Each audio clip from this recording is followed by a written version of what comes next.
Les essentiels du Sénat.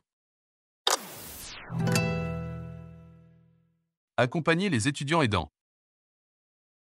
En France, les aidants familiaux représentent 8 à 11 millions de personnes, qui apportent une aide régulière, à titre non professionnel et non rémunéré, dans les activités quotidiennes ou sur le plan émotionnel, à un proche en perte d'autonomie pour des raisons liées à l'âge, à une maladie ou à un handicap. Un étudiant de l'enseignement supérieur sur 10 serait aidant. Or, endosser ce rôle, qui reste aujourd'hui trop peu considéré et mal reconnu, est associé à une moins bonne santé physique et mentale, ainsi qu'à une limitation des opportunités d'éducation et d'emploi. Dans ce contexte, comment accompagner ces étudiants aidants, tiraillés entre leur aspiration à réussir leurs études et le souci de porter assistance à leurs proches ? En septembre 2022, Jean-François Rapin a déposé une proposition de loi visant à tenir compte, dans l'attribution des bourses de l'enseignement supérieur, de la situation de l'étudiant aidant d'un parent en situation de handicap. Son initiative est née de deux constats. D'une part, la prise en charge du handicap d'un parent a des répercussions financières, sociales et éducatives, qui affectent inévitablement les enfants au cours de leur scolarité. D'autre part, la reconnaissance et l'accompagnement de ces jeunes font aujourd'hui défaut.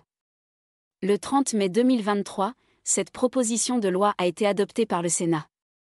Le texte prévoyait initialement de verser automatiquement une bourse d'études échelon 7 aux étudiants dont au moins l'un des deux parents est porteur d'un handicap entraînant un taux d'incapacité d'au moins 80%. La Commission de la Culture, de l'Éducation et de la Communication, chargée d'examiner le texte, en a précisé et enrichi la rédaction initiale, afin de la rendre compatible avec la réforme du système des bourses étudiantes sur critères sociaux, qui sera mise en place dès la rentrée 2023.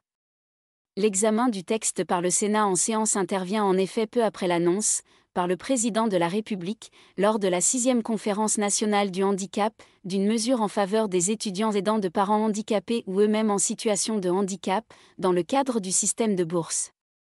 La Commission a également saisi l'occasion de cette initiative sénatoriale en direction des étudiants aidants pour alerter la ministre de l'Enseignement supérieur sur la nécessité de se saisir d'un autre chantier indispensable, complémentaire à celui du soutien financier apporté à ces jeunes adultes, celui de l'adaptation de leur rythme d'études et de leur accompagnement.